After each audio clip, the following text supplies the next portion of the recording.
لیکن میرے اور آپ کی مسجد میں 10 سال 12 سال 15 سال 18 سال 20 سال 30 سال کے جوانوں سے تربیت سے غافل ہو جائیں، اللہ ایسے والدین کی بھی کوئی دعا قبول نہیں۔ اور ماں باپ کے معاشرت کے گناہ کے بعد سب سے بڑا گناہ اولاد کی تربیت نہ کرنا ہے۔ فرمایا کہ جو ماں باپ کی نافرمانی کرے، کمزور مخلوق پر حاوی ہے بیچارہ، وہ بیچاری بول نہیں سکتی، اس نے اس کے گھر میں بھی چھوڑا ہے، اس کے بچے بڑے کرنے ہیں، اس کے گھر میں رہنا ہے، اس کے برتن دھونے ہیں، اس کے کپڑے صاف کرنا۔ جو یہ کہے کہ میرا 15 سال کا 30 سال کا 14 سال کا 18 سال کا بیٹا مسجد نہیں آتا، نماز نہیں پڑھتا، کہ امام صاحب خطیب صاحب دعا کرتے ہیں کسی کے دنیا سے چلے جانے پر وہ 2 الفاظ سے کہتے ہیں، الحمد لله نحمده ونستعينه ونستغفره ونؤمن به ونتوكل عليه ونعوذ بالله من شرور أنفسنا ومن سيئات أعمالنا من يهده الله فلا مضل له ومن يضلل فلا هادي له ونشهد أن لا إله إلا الله وحده لا شريك له ونشهد أن سيدنا ومولانا محمدا عبده ورسوله أرسله بالحق بشيرا ونذيرا وداعيا إلى الله بإذنه وسراجا منيرا أما بعد فأعوذ بالله من الشيطان الرجيم بسم الله الرحمن الرحيم ألم تر إلى ربك كيف مد الظل ولو شاء لجعله ساكنا ثم جعلنا الشمس عليه دليلا ثم قبضناه إلينا قبضا يسيرا وهو الذي جعل لكم الليل لباسا والنوم سباتا وجعل النهار نشورا وهو الذي أرسل الرياح بشرا بين يدي رحمته وأنزلنا من السماء ماء طهورا لنحيي به بلدة ميتا ونسقيه مما خلقنا أنعاما وأناسيا كثيرا ولقد صرفناه بينهم ليذكروا فأبى أكثر الناس إلا كفورا آمنت بالله صدق الله العظيم وصدق رسوله النبي الكريم ونحن على ذلك من الشاهدين والشاكرين والحمد لله رب العالمين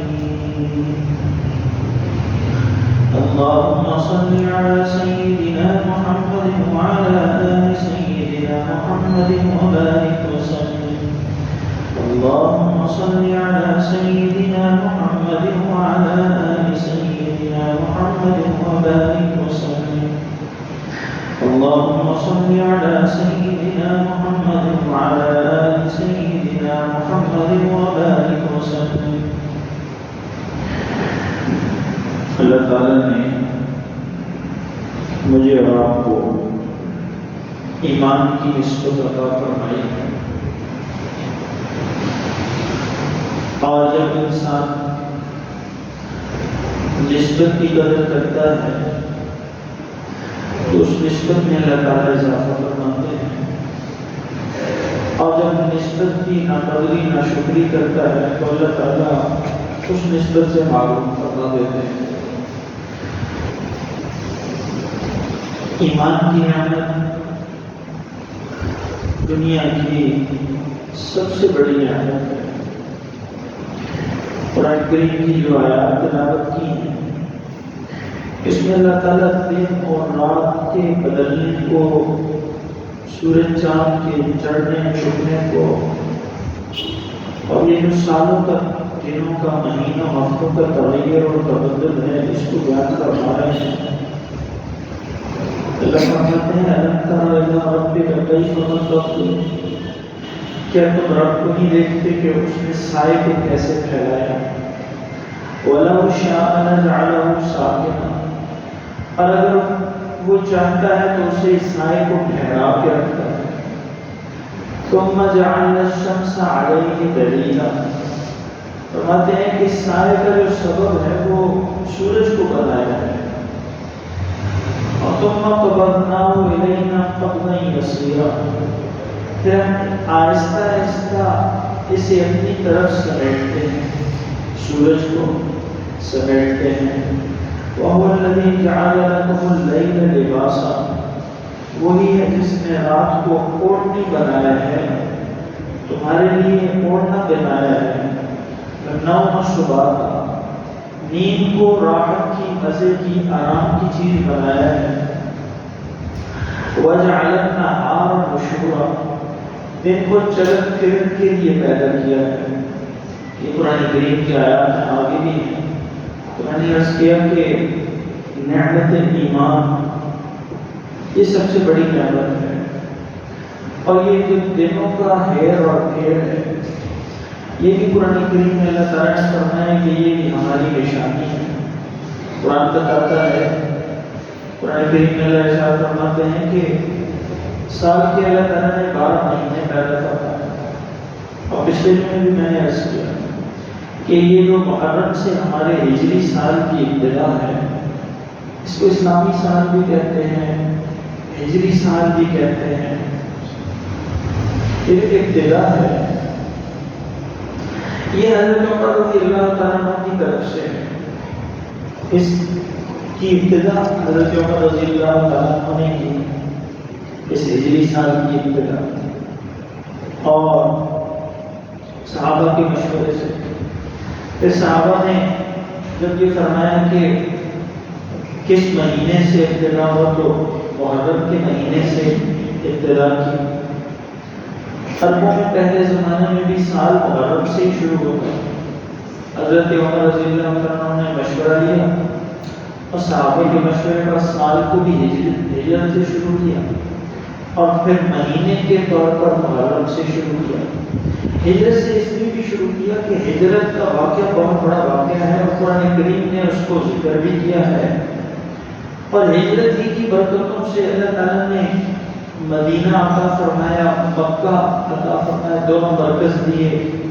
پھر مہاجرین کی جو شان ہے وہ بھی اللہ تعالیٰ نے بیان کی کہ مہاجرین کی شان کو تو کوئی نہیں پہنچ سکتا۔ والسابقون الاولون من المہاجرین والانصار، پہلے نمبر پر مہاجرین ہیں جنہوں نے اللہ کے راستے میں ہجرت کی۔ یہ جو دنوں کا ہیر پھیر ہے، نیا سال شروع ہو رہا ہے، اور آپ دیکھتے ہیں کہ جو مالی سال ہے وہ جون میں، مالی سال جون سے جون چلتا ہے، اور اللہ کی شان کے سفر جون بھی ابھی ابھی ختم ہو رہا ہے، اور نیا مالی سال شروع ہو رہا ہے، اور اسلامی اور ہجری سال بھی نئے سرے سے شروع ہو رہا ہے۔ تو جب جون ختم ہو جاتا ہے تو کاروباری حضرات اپنا جو حساب کتاب کرتے ہیں وہ دیکھ لیتے ہیں کہ ہمیں اس سال میں کیا ہاتھ میں آیا اور کیا ہاتھ سے گیا، اس چیز کا حساب کر لیتے ہیں کہ اس سال میں ہم نے کیا کھویا اور کیا پایا۔ بیلنس شیٹ نکال لیتے ہیں، اور فائنانشیل ایئر اسٹیٹمنٹ سامنے آ جاتی ہے، اور پتہ چل جاتا ہے کہ اس سال میں ہم نے یہ کمایا اور یہ کھویا، یہ حاصل کیا اور یہ ضائع کیا، یہ ہاتھ میں پاس ہے اور یہ ہاتھ سے چلا گیا۔ تو ہجری سال کی ابتدا میں بھی ہمیں یہی خیال ہونا چاہیے، نیا سال شروع ہو رہا ہے، ہمیں کچھ لمحے کے لیے اپنا احتساب کرنا چاہیے کہ جو سال گزر گیا اس سال میں ہم نے کیا پایا اور کیا کھویا۔ میں نے عرض کیا کہ ایمان کی نعمت کائنات کی سب سے بڑی نعمت ہے۔ اگر آج جبرائیل جو فرشتوں کے سردار ہیں، اور اسرائیل ان کے ماتحت ہیں۔ فرشتوں کے سردار کے ماتحت اسرائیل آ گئے، اور ہمیں جانے کا وقت ہو تو ہمیں معلوم ہو کہ ہمارے ایمان کی سطح کس درجے ہے۔ کیا ہمارا ایمان ہمیں جنت میں داخل کروا سکے گا؟ کیا ہمارا ایمان ہمیں عذاب قبر سے بچا سکے گا؟ کیا ہمارا ایمان ہمیں، جیسے قرآن کریم نے ذکر کیا، دن اور رات کو، صبح اور شام کو، دن، گھنٹوں، مہینوں، ہفتوں، سالوں کو، ایسے ہی انسان پر بھی سورہ انشقاق میں اللہ تعالیٰ فرماتے ہیں 30ویں پارے میں کہ انسان پر بھی مرحلے گزرتے ہیں، ہر انسان پر مرحلے گزرتے ہیں۔ پیدائش سے بچپن سے لڑکپن سے نوجوانی، نوجوانی سے جوانی، جوانی سے بھرپور جوانی، بھرپور جوانی سے بڑھاپا، بڑھاپے سے موت، موت سے قبر، قبر سے برزخ، برزخ سے حشر، حشر سے محشر، محشر سے سوال و جواب، سوال و جواب سے سزا جزا، سزا جزا کے بعد جنت کا راستہ۔ یہ مرحلے میرے اور آپ کی زندگی کے مراحل ہیں، اور جیسا علماء نے لکھا ہے کہ یہ جو قبر کا نظام ہے، برزخ جس کو کہتے ہیں، برزخ کا دورانیہ، اس کا کیا مقصد کیا ہے؟ فرمایا کہ اس کا مقصد یہ ہے کہ جو مر کے دنیا سے آ چکا ہے، اگر کوئی اس کے نیک اعمال اور صدقات جاریہ ہیں تو اس کے درجے کو برزخ میں بڑھایا جاتا ہے، اس کا درجہ بڑھتا ہے کہ چلے زندگی میں محنت نہیں کر سکا، یہ کم محنت کی، موت نے پکڑ لیا اور موت میں اپنا پنجہ ڈالا اور مجھے لے گئے، اور وہاں تو بہت ساری منازل اور بہت مرحلے ہیں، مطلوبہ پاس ہونے کے لیے تو بہت نمبر ہیں، پھر امتیازی نمبر ہے، پھر پوزیشنیں ہیں، پھر پورا نظام ہے۔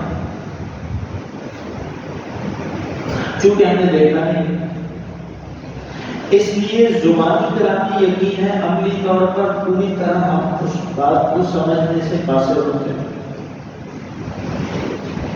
تو اللہ تعالیٰ نے برزخ کا ایک نظام بنایا ہے کہ برزخ میں جب بندہ آئے تو پیچھے زندگی کی کوئی کمی ہو تو وہ یہاں صدقات جاریہ کے ذریعے پوری کر کے اس کے درجے کو بڑھا دیا جائے۔ تو یہ جو سال شروع ہو رہا ہے، نیا سال، اسلامی سال، پچھلے جمعے ہم نے اس پر کچھ بات کی اور کچھ فاروق اعظم رضی اللہ تعالیٰ عنہ کی شان پر، شہادت پر بھی بات کی، اور فاروق اعظم رضی اللہ تعالیٰ عنہ کی شان اور شہادت صرف 20-30 منٹ کے بیان سے پوری نہیں ہوتی۔ وہ بہت بڑے آدمی تھے، بہت بڑے انسان تھے، بہت عقل مند اور صاحب فراست تھے۔ وہ شخص کے جو حکمران ہیں اور صحابہ ملنے آئے تو نہ گھر میں ہیں نہ مسجد میں، تو کسی نے کہا کہ اس طرف نکلے ہیں، اور دیکھا تو حجاز کی گرمی تپتی دوپہر میں حضرت عمر رضی اللہ تعالیٰ بغیر سائے کے کوئی چیز تلاش کر رہے ہیں۔ صحابہ نے پوچھا یہاں کیا کر رہے ہیں؟ فرمایا بیت المال کے 2 خون گم ہو گئے ہیں، ان کو ڈھونڈ رہا ہوں۔ اس شخص کی عظمت کو کون جانے سکتا؟ مسلمانوں کی جو امانت ہے وہ گم ہو گئی ہے، وہ ڈھونڈ رہا ہوں، کیونکہ صحابہ نے فرمایا کہ جواب دیا صحابہ نے کہ آپ امیر المومنین، آپ تشریف فرما ہوں، عملے کو کہیں کہ وہ ڈھونڈے، فرمایا نہیں، جواب دہی اللہ کے نام میری ہے، جواب دہی اس کو کہتے ہیں ایمان۔ ایمان اس درجے پر ہے کہ جس میں اللہ تعالیٰ کے آگے جواب دہی کا پوری طرح احساس. یہ میں نے ایک مثال چلتے چلتے عرض کر دی. موضوع آج کا حضرت عمر رضی اللہ عنہ پر گفتگو نہیں ہے. یہ دیکھیں وہ شخص کہ جو یہی فرما رہے ہیں جواب دہی کا احساس. فرماتے ہیں کہ اگر فرات دریا کے کنارے کوئی کتا بھی پیاس سے مر جائے گا تو اس کا سوال بھی اللہ تعالیٰ خوشی سے کرے. اتنا زبردست ہے. یہ چیز پیدا کیسے ہوتی ہے؟ یہ ایمان سے پیدا ہوتی ہے. یہ اللہ تعالیٰ کے آگے حاضر ہونے کے خوف سے پیدا ہوتا ہے. اللہ کا جو خوف ہم بیان کرتے ہیں تو میں نے عرض بھی کیا پہلے بھی، ایک ہے سانپ بچھو کا خوف. ہمیں اللہ تعالیٰ سے وہ خوف نہیں ہے جو سانپ بچھو سے. ہمیں اللہ تعالیٰ کی ناراضگی کا خوف، محبوب کی ناراضگی، محبوب کے جو ناراض ہونے کا ڈر اور خوف ہوتا ہے، یہ وہ خوف، یہی مطلوب ہے.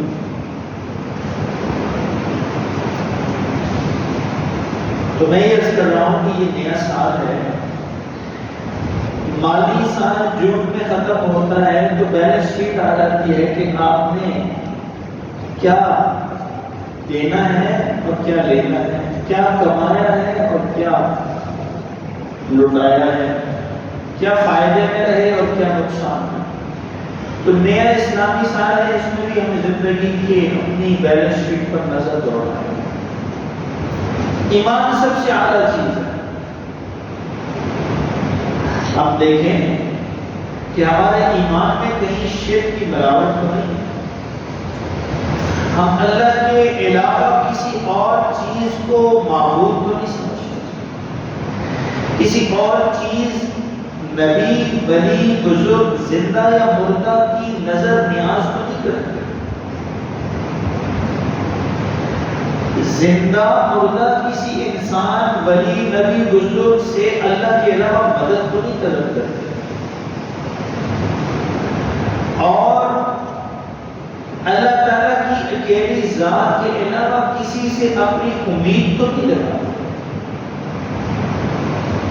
کیونکہ ملجا، ماوا، امید کا مرکز، مدد کی جگہ، دینے والا، داتا، دستگیر، غریب نواز ایک ہی ذات ہے اور وہ اور کوئی نہ کوئی غریب نواز ہے، نہ کوئی دستگیر ہے، نہ کوئی داتا ہے، ایک اللہ. تو اپنا احتساب ہو، خود احتسابی، کہ ایمان میں کہیں ملاوٹ نہیں ہے، ایمان صاف ہے. 10 محرم کا دن آئے تو کہیں حسین رضی اللہ عنہ کے نام کی نیاز تو نہیں دیتے. کسی کے نام کی نظر اور نیاز نہیں ہے اللہ کے علاوہ. نیاز اور نظر اللہ کی ہے. جو دیں گے اللہ کے نام کا دیں. پیر بابا کا نام پیر بابا کے نام کا نہیں ہوگا، یہ تو نہیں ہے. تو اس کو درست کریں، عقیدہ صاف ہو، ایمان خالص ہو، سوچ درست ہو، کسی قسم کی کجی عقیدے میں سوچ میں نہ ہو، اللہ کے علاوہ کسی اور سے امید، کسی اور کا خوف، کسی اور سے مدد، یہ زندگی میں نہ ہو. پھر آگے چلیں تو ایمان کے بعد سب سے پہلی چیز جو آ جاتی ہے مجھ پر اور آپ پر، سب سے پہلی چیز، سب سے بڑی چیز، اور کفر اور اسلام میں، کفر اور ایمان میں فرق کرنے والی چیز نماز ہے. حضور نے فرمایا نماز کفر میں اور اسلام میں فرق کرنے والی چیز ہے. یہ فرق کرتی ہے. مسلمان ہوگا تو نمازی ہوگا، نماز پڑھتا ہوگا، کہیں میری نماز میں کمی تو نہیں، کہیں نماز میں میری سستی تو نہیں، کہیں میری فجر کی نماز بستر پر تو نہیں. کہ گرمیاں ہوں تو ہم کہتے ہیں نیند پوری نہیں ہوتی، اور سردیاں ہوں تو ہم کہتے ہیں بستر نہیں چھوڑتا، ٹھنڈ ہو تو پھر نماز کب پڑھے، فجر کی نماز کب پڑھے، چاہے سارا دن تسبیح لے کر بیٹھے. حضرت عمر رضی اللہ تعالیٰ عنہ کو وہ مشہور واقعہ جو صحابہ کی سیرت میں مشہور واقعہ لکھتا ہے کہ حضرت عمر ایک صحابی، نوجوان صحابی کو مسجد میں صبح نہ پا کر اس کی پتہ برادری کے لیے تشریف لے گئے کہ کہیں بیمار ہو، کہیں کسی پریشانی نہ ہو. اور والدہ نے بتایا کہ ساری رات مصلی پر کھڑا ہو کر اللہ تعالیٰ کے آگے سر بسجود رہا، آوزاری کرتا رہا، منت و فریاد کرتا رہا، تہجد پڑھتا رہا، اور تھکاوٹ کی وجہ سے صبح اس کی آنکھ لگ گئی اور اس کی فجر رہ گئی. حضرت عمر رضی اللہ تعالیٰ عنہ نے فرمایا فجر رہ گئی تو سب رہا. فجر کی نماز حضور فرماتے ہیں کہ فجر کی نماز مومن پر بھاری نہیں ہے، منافق پر بھاری ہے. عشاء بھی بھاری ہے، فجر نہیں. عشاء کو اس کو کھانا اور نیند آئی ہوتی ہے اور فجر میں وہ اٹھ نہیں سکتا، فجر میں وہ اللہ کی در حاضر نہیں ہو سکتا. تو اپنا احتساب، لوگوں کا تو بہت احتساب کر رہے ہیں نا ہم سب پاکستان کے لوگ، فلاں کا احتساب کرو، فلاں کا کرو، فلاں. اپنا احتساب کہ نماز وہ چیز ہے جو کفر اور اسلام میں فرق کر رہی ہے، کہیں وہ میری ضائع تو نہیں ہو رہی. میری زندگی میں جوانی میں غفلت کی وجہ سے جو نمازیں رہ گئی وہ اندازہ کتنی ہوگی، کتنے عرصے کی عمر سے میں پکا نمازی بنا. پہلے خیال نہیں تھا یا ماں باپ نے نہیں کہا یا ماحول نہیں ملا، تو میں کتنا عرصہ ہوا فرض نماز پر لگا ہوں. جو پیچھے رہ گئی ان کا کیا ہوگا، یہ بقایا ذمہ میں پڑ جائیں گے. یہ جب تک ادا نہیں کرے گا یا مالی وصیت کر کے نہیں جائے گا تو یہ ذمے سے فرض ثابت نہیں ہوگا. بہت عام مسئلہ ہے. اور اسی طرح عبادت کا دین، نماز.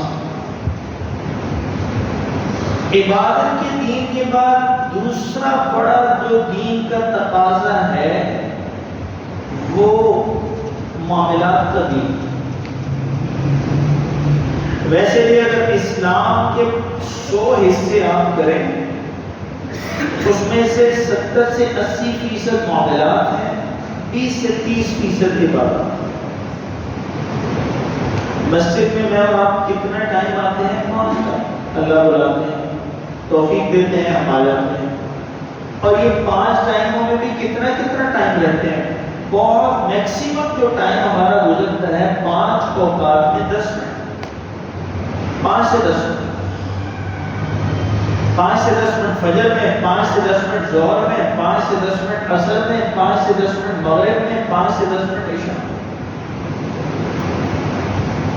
باقی تو سارا باہر ہے، تو معاملات بھی زیادہ ہے، معاملات کا دین زیادہ ہے. تو نیا سال شروع ہوتے ہوئے اپنی تو احتسابی ہو، فکر ہو کہ میرا معاملات کا دین صحیح ہے. فرمایا کہ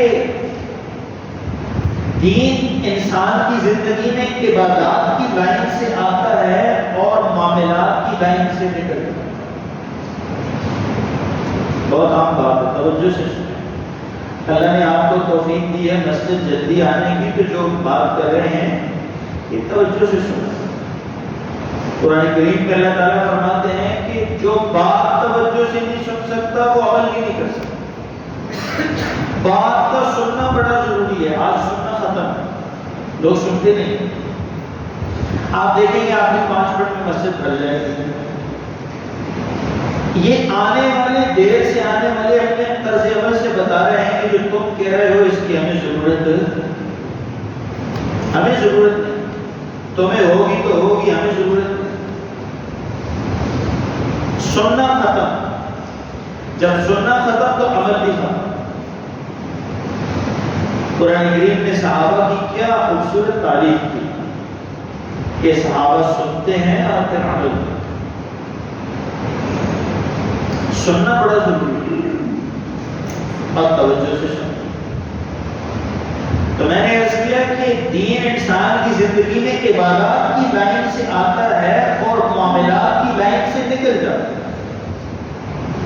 دین آتا ہے عبادات کی لائن سے اللہ نے توفیق دی، داڑھی، ٹوپی، نماز، امامہ، تہجد اور اشراق، چاش، قوانین سب چل رہا ہے، لیکن جیسے ہی بازار میں گئے تو معاملات پیش آئے تو معاملات کی لائن سے دین ہاتھ سے نکل گیا، جو آیا تھا وہ نکل گیا۔ اور فرمایا کہ معاملات کی لائن کے دو بڑے گناہ ہیں، ان سے بچنا ضروری ہے۔ دو بڑے گناہ معاملات کی لائن کے، ایک گناہ سود ہے جو حرام، سود سے مراد ہر حرام چیز، ایک معاملات کی لائن کا بڑا گناہ سود، اور دوسرا فرمایا ظلم۔ معاملات کی لائن میں یہ دو چیزیں ہوں گی تو عبادت کے ذریعے آیا ہوا دین معاملات کی لائن سے نکل جائے۔ جو عبادت کا دین اس کی ٹینکی میں آیا ہے وہ آگے سے ٹوٹیاں اس نے پہلے سے کھول رکھی ہیں، دو ٹوٹیاں لگا دی ہیں، ظلم کی بھی حرام کی بھی، تو وہ ضائع ہے۔ حرام ناجائز سے بچے، سود کے بعد lottery, prize bonds, fix deposits, اور یہ جو پونزی اسکیمز کی جو انویسٹمنٹس ہیں، جیلی اسکیموں کی انویسٹمنٹس، تم پیسے لگاؤ پھر تم 2 اور لاؤ، وہ 2 4 اور لائیں، 4 8 اور لائیں، یہ پونزی اسکیم ناجائز اور حرام۔ تو میں نے اس کے دو چیزوں سے معاملات کا دین ضائع ہو جاتا ہے، ایک حرام سے، دوسرا ظلم سے۔ ظلم کس کو کہتے ہیں؟ لوگوں کا پیسہ لیا اور دبا دیا، پیسہ لیا دبا دیا۔ وراثت کا مال اللہ تعالیٰ نے دیا، لیکن بہن بھائیوں کو بھی دیا، اگر بھائیوں کو دیا بھی تو بڑا ہے، بھائیوں میں بانٹ دیا، بہنوں کو محروم کر دیا، ظلم۔ اس کی نماز اور روزہ اور حج اور ہر سال کا عمرہ، اس کو بہن اور پھوپھی اور وراثت نہ دینے کے گناہ سے نہیں بچا سکتے۔ بے شک آج یہ ادھر سے ڈالے اور ادھر سے نکال دے، ہم زبردستی تو منوا نہیں سکتے کسی سے، ہم منوانے کے لیے نہیں آئے، ہم بتانے کے لیے آئے۔ منواتے تو زبردستی اللہ تعالیٰ بھی نہیں ہے، اللہ نے بھی اختیار دیا، فَلَهَا فُجُورَهَا وَتَقْوَاهَا، دو راستے دے دیے ہیں، نیکی کا راستہ بھی ہے، بدی کا راستہ بھی ہے، اچھا راستہ بھی ہے، برا راستہ بھی ہے، حلال بھی موجود ہے، حرام بھی موجود ہے، مرضی تمہاری جس پر چلو۔ ایوریج لائف رسول اللہ صلی اللہ علیہ وسلم نے میری امت کی ایوریج لائف 60-65، حضور خود 63 سال کی عمر میں تشریف لے گئے۔ تو ساری گیم جو ہے وہ یہ جو زندگی کی میراتھن ہے، ریس ہے، اس کی ٹوٹل عمر 62-63 سال۔ اور کسی سے پوچھ لیں جس کی 92-95 بھی ہو، اس کو یہی لگے گا کہ مجھے پتہ نہیں چلا یہ گزر کیسے گئی، کہ گزرتی اتنی تیز ہے، گزرنے کا نہیں پتہ چلتا۔ بچوں کے گھر باپ کے برابر ہوتے ہیں، پھر باپ سے بڑے ہو جاتے ہیں، اور اس کو پتہ ہی نہیں چلتا کہ یہ زندگی آئی کیسے اور گئی کہاں پر۔ اس لیے میں نے عرض کیا کہ معاملات کی لائن کے دو ظلم ہیں، ایک حرام اور ایک کسی کا مال لیا اور ضبط کر لیا، کسی سے ادھار لیا اور اس کو دبا دیا، اس کو ادا نہ کیا۔ اور بہن بیٹی کی وراثت ہے، اس کو روکیے۔ بیوی کا مہر ہے، بہت عام بات ہے، بیوی کا مہر ادا نہیں کرتے، ادائی نہیں کرتے۔ اور پھر اگر کبھی ناپوچی کرنے کے لیے ادا کرتے ہیں ہم، تو پھر کیا کرتے ہیں، ہیلے بہانوں سے اس سے لینے کی کوشش کرتے ہیں، کسی طریقے سے مجھے مل جائے، میں نے 2 بانٹ ڈالنی ہے، میں نے کام کرنا ہے۔ مولوی صاحب نے کہا کہ مہر کے مال سے شروع کرو تو اس میں بڑی برکت ہے، واقعی ہے، لیکن مہر ادھار لے لو، ہمارا سمجھ کر لے لو، استعمال کر کے اس کو دے دو، واپس معاف کروا۔ یہ کیسا مرد ہے جو بیوی سے چیز دے رہا ہے اور پھر اس کو کہہ رہا ہے معاف بھی کر، خود اپنی زبان سے کہہ رہا ہے معاف کر۔ کمزور مخلوق پر حاوی ہے بیچارہ، وہ بیچاری بول نہیں سکتی، اس نے اس کے گھر میں بھی کھڑا ہے، اس کے بچے بڑے کرنے ہیں، اس کے گھر میں رہنا ہے، اس کے برتن دھونے ہیں، اس کے کپڑے صاف کرنے ہیں۔ بیوی کا مہر، بہنوں کی وراثت، پھوپھیوں کی وراثت، بیٹیوں کی وراثت،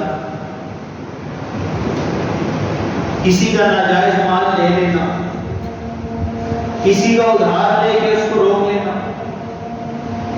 کسی سے دھوکے سے کوئی چیز لے کر اس کی چیز کو ضائع کر دینا۔ آپ کو پتہ ہے کہ آپ کی اپنی دکان نہیں چل رہی اور کسی کو آپ نے ایسے جال میں پھنسایا کہ پیسے تم لگاؤ، ہر مہینے میں تمہیں اتنے دیا کروں گا، اس نے مال لگایا، 2 مہینے کچھ اسی میں سے دیا، کہا وہ سب ضائع ہو گیا۔ فرمایا یہ مال کا جو اس کا ظلم ہے، یہ اس کی عبادت اس کو نہیں بچا سکتی، یہ پکڑا جائے، یہ ڈیفالٹر ہے۔ اللہ تعالیٰ حفاظت اور جو ہم جس ان گناہوں میں مبتلا ہیں، اللہ تعالیٰ رجوع کی توبہ کی توفیق عطا کرتا ہے، ان گناہوں کو چھوڑنے کی توفیق عطا کرتا ہے۔ اور اسی طرح معاشرت کا گناہ، میں نے شروع میں عرض کی بات کہ ایمان اللہ تعالیٰ کی دی ہوئی سب سے بڑی نعمت ہے اور اس کی قدردانی بڑی ضروری ہے، اور ایمان کو خراب کرتی ہیں کوئی چیزیں اور کوئی چیزیں ایمان کو بڑھا دیتی ہیں۔ تو میں نے عرض کیا کہ ایمان بڑھتا ہے عبادت کی لائن سے، لیکن معاملات کی لائن سے نکلتی جاتا ہے۔ معاملات میں ظلم ہوگا، حرام ہوگا تو نکل جائے گا، اور پھر معاشرت کے گناہوں سے انسان کے رزق کو اللہ تعالیٰ سکیڑ دیتے ہیں، اس کی دعاؤں کو رد فرما دیتے ہیں اور اس کی زندگی کو تنگ کر دیتے ہیں، اور لوگوں کی مخلوق کے دلوں میں اس کی حقارت کو بیٹھا ہے معاشرت کے گناہوں سے۔ اور معاشرت کے گناہوں میں فرمایا کہ سب سے پہلے جو گناہ ہے، یہ جو بات ہے، جو چیز معاشرت میں سب سے پہلے ضروری ہے، وہ ماں باپ۔ اس کی معاشرت ماں باپ سے شروع ہوتی ہے۔ ماں باپ سے بدسلوکی، ماں باپ کا دل دکھانا، ماں باپ کی نافرمانی، یہ معاشرت کا پہلا بڑا گناہ ہے۔ یہ ماں باپ سے بگاڑ کر رکھے گا تو اللہ تعالیٰ اس کی ساری زندگی کی ترتیب کو اوپر نیچے کر دیں گے، بگاڑ دیں گے۔ اللہ تعالیٰ ہمیں اس گناہ سے توبہ کرنے کی توفیق دے۔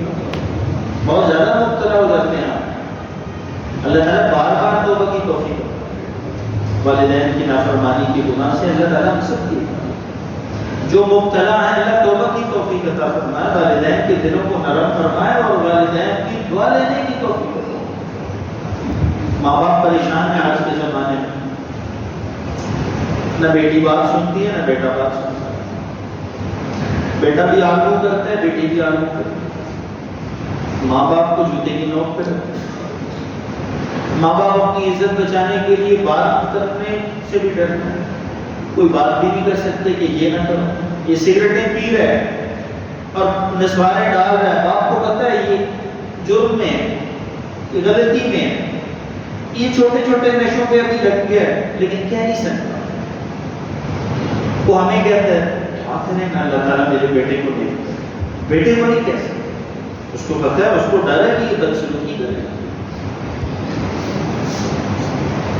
اور ماں باپ کے معاشرت کے گناہ کے بعد سب سے بڑا گناہ اولاد کی تربیت نہ کرنا ہے۔ فرمایا کہ جو ماں باپ کی نافرمانی کرے اللہ اس کی دعا کو بھی قبول نہیں فرماتے، اور جو والدین اپنی اولادوں کی تربیت سے غافل ہو جائیں اللہ ایسے والدین کی بھی کوئی دعا قبول نہیں۔ علماء نے لکھا ہے اولاد کی دینی تربیت نہ کرنا اولاد کو قتل کرنے کے مترادف ہے۔ اولاد کی دینی تربیت نہ کرنا اولاد کو قتل کرنے کے مترادف ہے، اور سب جانتے ہیں، نہیں جانتے تو ہم سے سن لیں کہ جب اللہ تعالیٰ کی عدالت میں پیشی ہوگی تو پہلے والدین کا حساب ہوگا، پھر اولاد کا۔ والدین سے پہلے پوچھو، والدین سے پہلے پوچھو۔ سنتوں کا ٹائم دیں گے آپ کو، نوافل اور سنتیں نہ پڑھا۔ یہ جو بات ہو رہی ہے یہ قرآن کریم کی بات ہے، اللہ کی بات ہے، اس کو غور سے سننا ضروری ہے۔ منع کیا علماء نے، یہ جو بات ہے اس کو سننا حد درجہ ضروری ہے، یہ آپ کے لیے۔ تو میں نے عرض کیا کہ اولاد کی دینی تربیت سے غافل ہو جانا ان کو قتل کرنے کے مترادف ہے۔ آپ بتائیں، کئی لوگ کاروبار کرنے والے، باپ کی عمر 60 سال ہو جائے، 50 سال ہو جائے اور بیٹا دکان پہ نہ آئے، کام نہ سنبھالے، کاروبار نہ سنبھالے تو والد کو فکر ہو جاتی ہے، اور وہ دوستوں کو، ساتھ والے دکاندار کو، عزیز رشتہ دار کو، دوست احباب کو کہتا ہے اس کو قائل کرو کسی طرح، یہ دکان سنبھالے، میں نے جو کرنا تھا کر لیا، اب میری اتنی ہمت نہیں ہے کہ میں کاروبار اور دکان کو اتنا وقت دے سکوں۔ اس کو کہو کہ اس کو سنبھالے، جو میں نے پودا لگایا ہے اس کو بڑھائے،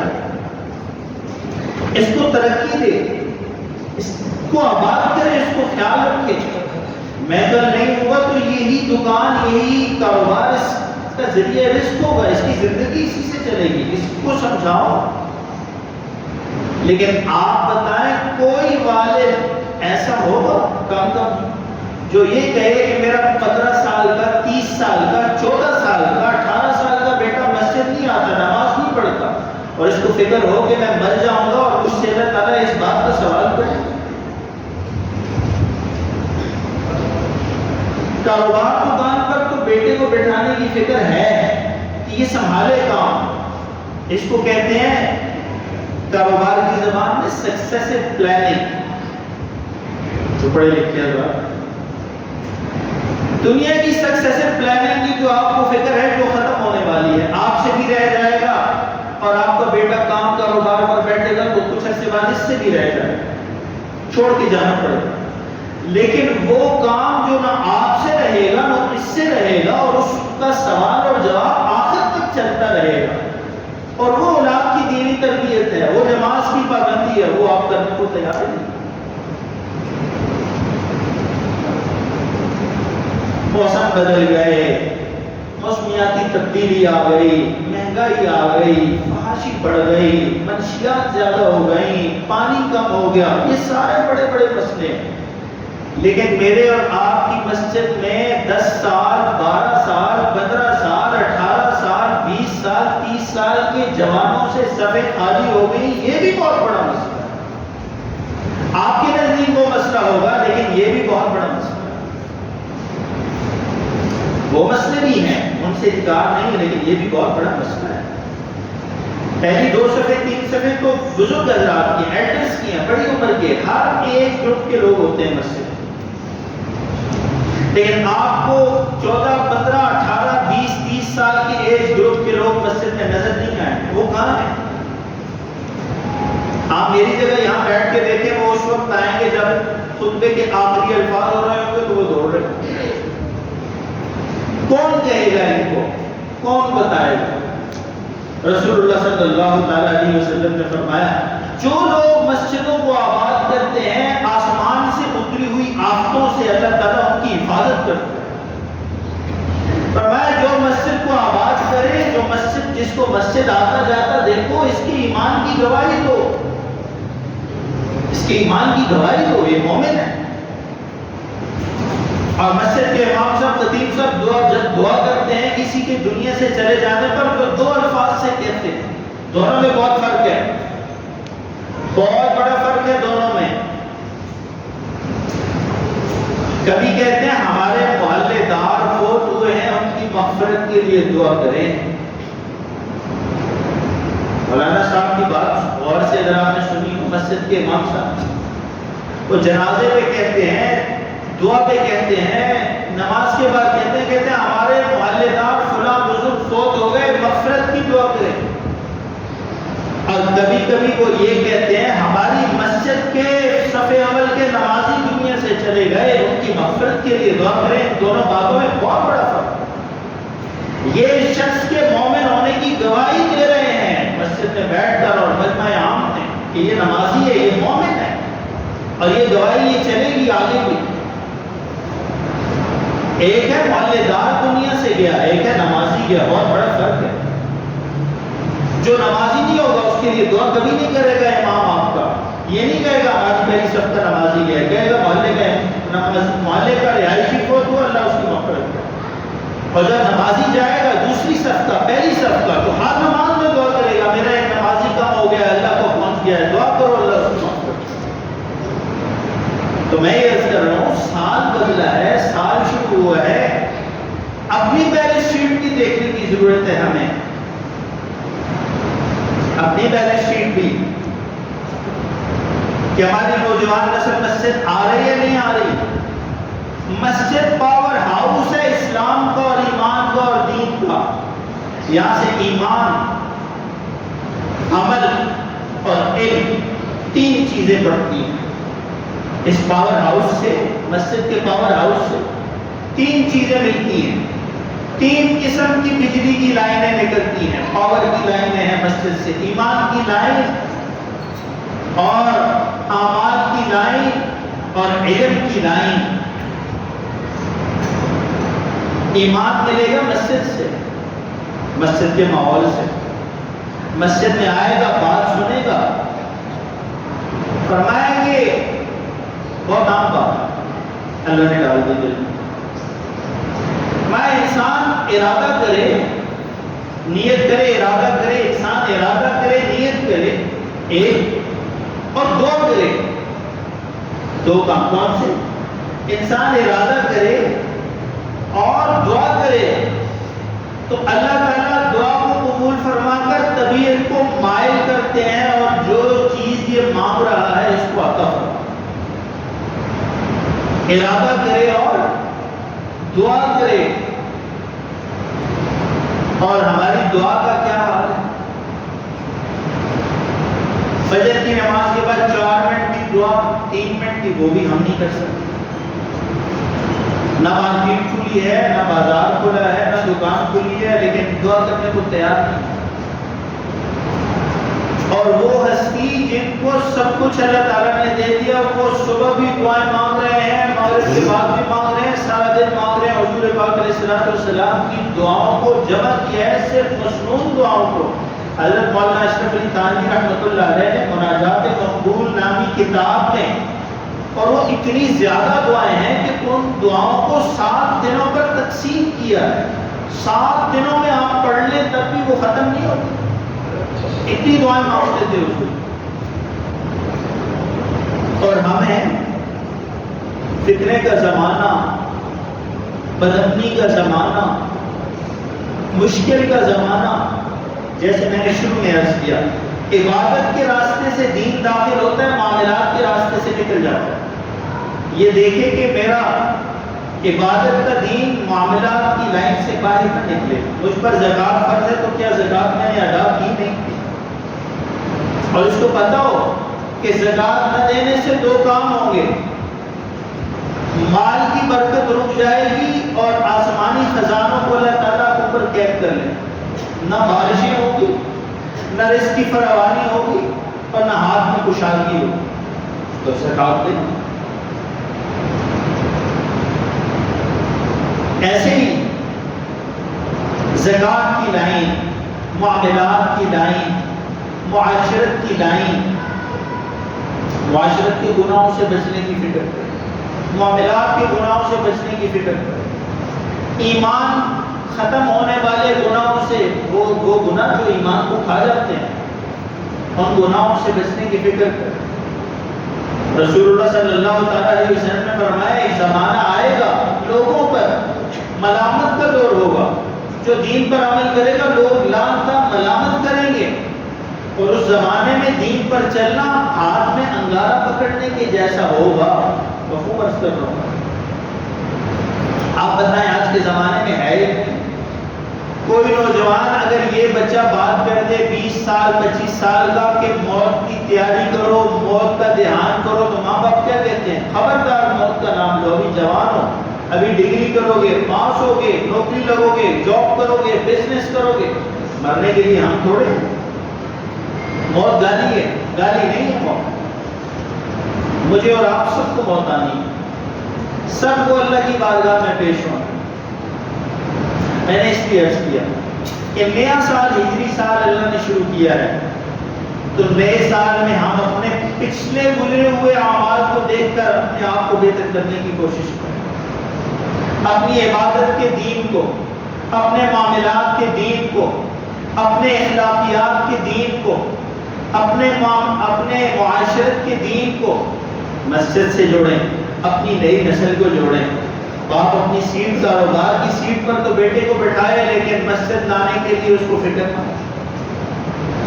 مسجد کے لیے اس کو نہ کہہ سکے۔ کیا یہ باپ اللہ کے ہاں جواب نہیں دے گا؟ میں نے عرض کیا باپ کا حساب پہلے، اولاد کا باپ۔ یہ باتیں بڑی ضروری ہیں جی۔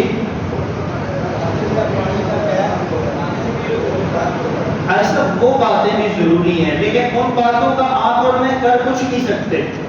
آپ کا غصہ بجا ہے، لیکن میں ایک بات کر رہا ہوں، آپ مجھے بات کرنے دیں۔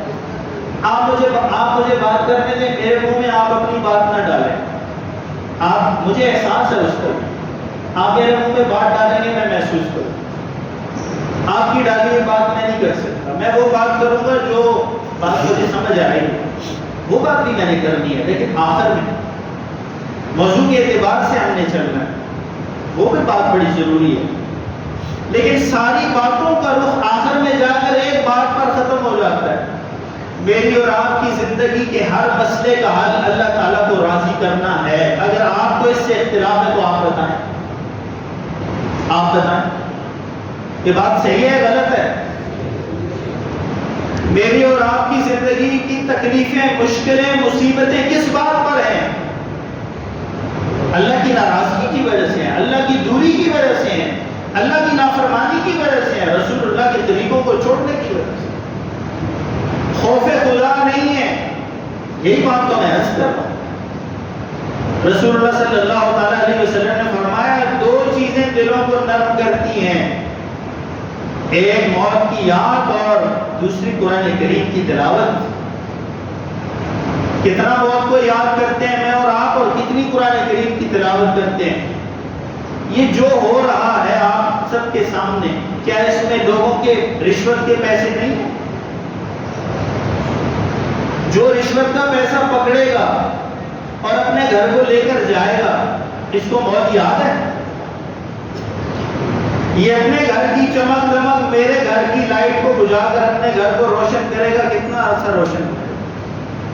قومی خزانہ، قومی دولت، اس کا ضیاع اور اس کے ساتھ کیا سلوک آپ کی گلی میں اب ہو رہا ہے۔ مسجد کے باہر ہوتا رہا یہاں، میں نے ہر فورم پر جا کر ان کو بات بھی کی، اوپر سے نیچے تک گیا کہ اس کو بند کرو، اس کو ٹھیک کرو، وہاں مسجد کا پانی رک رہا ہے اس کو ٹھیک کرو، لیکن کیا حرام خوری کی وجہ سے دل پتھر ہے، پتھر، کوئی بات اثر نہیں کرتی، کوئی بات اثر نہیں کرتی۔ یہاں سے ڈالتے ہیں، یہاں سے نکالتے ہیں۔ بھائی مسجد کی ٹائروں کا کام لگا ہوا ہے، آپ دیکھ رہے ہیں، یہ جس سیڑھی پر چڑھ کر اس کام کو کرتے ہیں، کل پرسوں رات کو وہ لے گئے اور ہمیں سلامی دے دی، مسجد کی ہے، مسجد کی چیز کون لے کر گیا ہوگا؟ کوئی مسلمان ہی تو لے کر گیا، یہاں یہودی اور عیسائی تو نہیں رہتے۔ موت کا خوف ہے، کوئی اللہ کا خوف ہے؟ کوئی رب کے آگے پیشی کی کتنے کی بکے گی؟ 5,000 کی، مجھے تو یہ نہیں پتا کتنے کی بکے گی، لے گئے لینے والے۔ اور مجھے مستری صاحب کہنے لگے ہماری وہ سیڑھی کوڑی غائب ہو گئی ہے جی آپ کے باعث سے، اور آپ کو لے گئے، کیا کریں؟ میرے بھائیوں، بزرگوں، دوستوں، ان کی بات ہمارے محترم میں اپنی جگہ، سب باتوں کا خلاصہ ایک ہے، خدا کے لیے، اللہ کے لیے اپنے رخ کو تبدیل فرمائیں اور اپنی موت کا دھیان فرمائیں۔ آپ نے بھی جانا ہے، میں نے بھی جانا ہے، اپنے آپ کو موت کے لیے تیار کریں اور اللہ کے پیشی اور جواب دہی کے احساس کے ساتھ زندگی گزاریں کہ میں نے اپنے رب کو پیش ہونا ہے، میں نے اپنے رب کے آگے اپنے کہے کا حساب دینا ہے، اپنے کیے کا حساب دینا ہے، اپنے بولے کا حساب دینا ہے، اپنے سنے کا حساب دینا ہے۔ قرآن کریم نے کہا ہر چیز کا حساب ہو، جو بولا اس کا حساب، جو سنا اس کا حساب، اور جو سوچا غلط اس کا حساب، جو کیا اس کا حساب۔ 5 سوال آپ نے بھی بچپن میں سنے، استادوں سے، قاری صاحبان سے ہم نے بھی سنے۔ 5 سوال، زندگی کہاں گزاری وہ بھلے، ان میں سوال ایک ہونا چاہیے، علماء لکھتے ہیں ایک ہونا چاہیے، لیکن اللہ نے 2 سوال کیے ہیں، کمایا کہاں سے، لگایا کہاں پر۔ کیا فرمایا؟ صرف یہی اللہ پوچھ لیتے کمایا کہاں سے، یا یہ پوچھ لیتے لگایا کہاں پر، لیکن فرمایا کمایا کہاں سے، لگایا کہاں پر۔ یہ سوال اور جواب مجھے اور آپ کو دینا ہے اللہ تعالیٰ۔ یہ ساری بدبختی اس لیے ہے کہ نہ کمانے کی فکر نہ لگانے کی فکر۔ غلط لائنوں سے آ رہا ہے تو آنے دو، غلط جگہ پر جا رہا ہے تو جانے دو، دیکھی جائے گی، اللہ غفور الرحیم۔ دیکھ لیں گے مدرسے میں اور یتیم خانے میں بچوں کو کپڑے پہنائیں گے، صدقہ خیرات کریں گے، بور نکالیں گے تو اللہ معاف کر دے گا۔ اللہ اگر ایسے معاف کرتا تو یہ قرآن کریم آپ نے پڑھا نہیں ہے بھائی، یہ پڑھا ہوتا تو پھر آپ یہ بات نہ کرتے، پھر رسول اللہ صلی اللہ تعالی علیہ وسلم کے فرامین اس کے برعکس ہوتے۔ کمایا کہاں سے، لگایا کہاں پر۔ دلوں کی سختی کی وجہ حرام خوری ہے۔ آپ کسی دفتر میں چلے جائیں، آپ کا کام ہوگا، سرکاری دفاتر لوگوں کو ذلیل کرنے کے لیے بنے، کام ہوگا آپ کا؟ نہیں۔ کیوں؟ کہتے ہیں حاضری کی تنخواہ لیتا ہوں، کام کرنے کے لیے اوپر کی کمائی چلتی ہے۔ حاضری کی تنخواہ لیتا ہوں، کام کروں گا تیرا تو اوپر سے کمائی دو تو کام کروں۔ یہ جب اوپر کی کمائی چلتی ہے نا تو پھر ہم پیٹتے رہیں کہ اللہ کا خوف کرو، حرام خوری نہ کرو، لوگوں کو تنگ نہ کرو، قومی دولت کا ضیاع نہ کرو، کرپشن نہ کرو۔ کتنے دنوں سے پانی کی لائنیں کھول کے رکھی ہیں، کوئی پوچھ سکتا ہے، کوئی بلا سکتا ہے، کوئی بتا سکتا ہے، کوئی بات کر سکتا ہے؟